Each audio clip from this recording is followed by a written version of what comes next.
School and energy से मैं हूं सलमान खालिद। हुकूमत ने आवाम के ऊपर एक और बोझ डालने की तैयारी कर ली है। अब बजट 2025 को सोलर डिवीजन के हिसाब से हम डायसेक्शन आज करेंगे।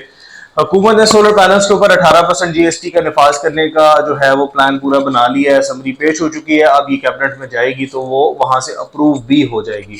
सिर्फ 18% का इफेक्ट नहीं आएगा, ये इफेक्ट जो है वो तकरीबन 24-25% के करीब जाकर बनता है, क्योंकि 18% सेल टैक्स है, फिर एडिशनल सेल टैक्स होगा, फिर आगे फर्दर टैक्सेस होंगे, तो कुल मिला के 24-25% का आपको एक नेट इफेक्ट जो है वो देखने को मिलेगा। ये क्यों किया गया, इसके भी कुछ मुहर्रकात हैं। वो ये है कि जब से आपकी नेट मीटरिंग का शोषा छिड़ा हुआ था कि जी नेट मीटरिंग की प्राइसेस कम कर दी जाएंगी, तो अवाम ने अपने सिस्टम्स को जो है वो हाइब्रिड नेचर के सिस्टम पे शिफ्ट कर लिया हुआ था ताकि ये नेट मीटरिंग के झंझट से निकल जाया जाए।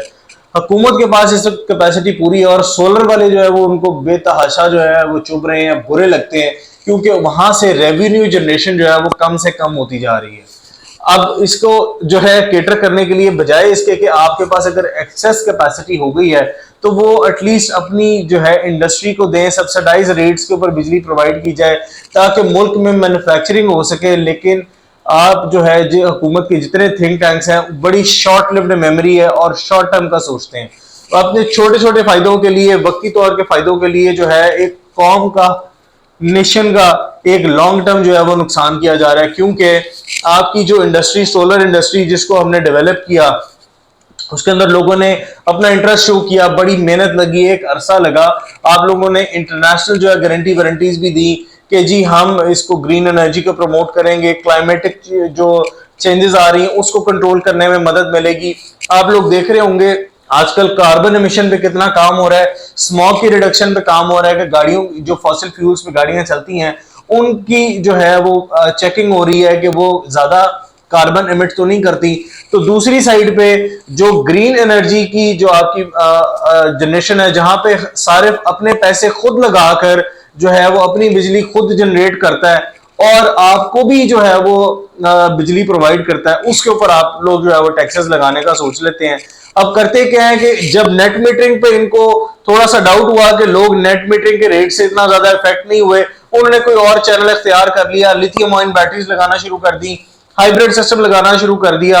अब इन्होंने क्या किया जी कि डायरेक्ट जो सोर्स है सोलर पैनल जिसकी मदद से बिजली बनती है उस सोर्स पे टैक्स लगा दिया जाए, और टैक्स लगाकर काट भी at the time of import लेते हैं ताकि बाकी इंपोर्टर जाने, मार्केट जाने, एंड यूजर जाने। इस तरह की जो पॉलिसीज हैं मेरे ख्याल से वो अवाम दोस्त तो किसी सूरत नहीं हो सकती। ये वही हुकूमतें कर सकती हैं जो कि सिर्फ पैसा बनाने के चक्कर में, अवाम को दबोचने के चक्कर में और अवाम को निचोड़ने के चक्कर में मार्जे वजूद में आती हैं।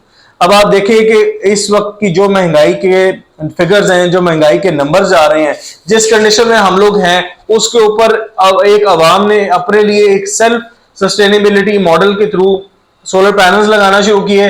उस पर भी जो है वो अब अपना अवाम को भारी मिकदार में टैक्सेस अदा करने पड़ेंगे।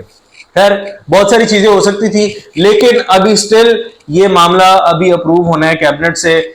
मेरी आवाज उठाना बनता है, पाकिस्तान सोलर एसोसिएशन की आवाज उठाना बनता है, आप लोगों का आवाज उठाना बनता है। ये मत सोचें कि आप एक सिंगल एंटिटी हैं, आप एक आवाज हैं।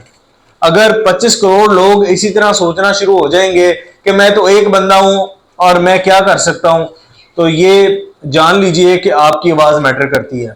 आवाज जरूर उठाएं, मुतलका नुमाइंदों तक, मुतलका इदारों तक अपना जो फीडबैक है वो जरूर दें ताकि उन तक अवाम की राय पहुंच सके, एक प्रेशर बिल्डिंग हो। ये आपका हक है। आप कोशिश करें कि इदारों तक पहुंचे, उनको खत लिखें, मेल लिखें। सोशल मीडिया का दौर है, इदारों को टैग करें, उनको मैसेजेस करें और उनकी जो पुराने वादे हैं ग्रीन एनर्जी को प्रमोट करने के, और बजट से पहले भी एक अनाउंसमेंट हुई थी कि सोलर पैनल पे कोई टैक्स नहीं लग रहा, वो तस्वीरें भी साथ जरूर टैग कीजिएगा ताकि इनको अंदाजा हो कि अवाम सोई नहीं है, अवाम जाग रही है और अपने हकूक के लिए खड़ी है।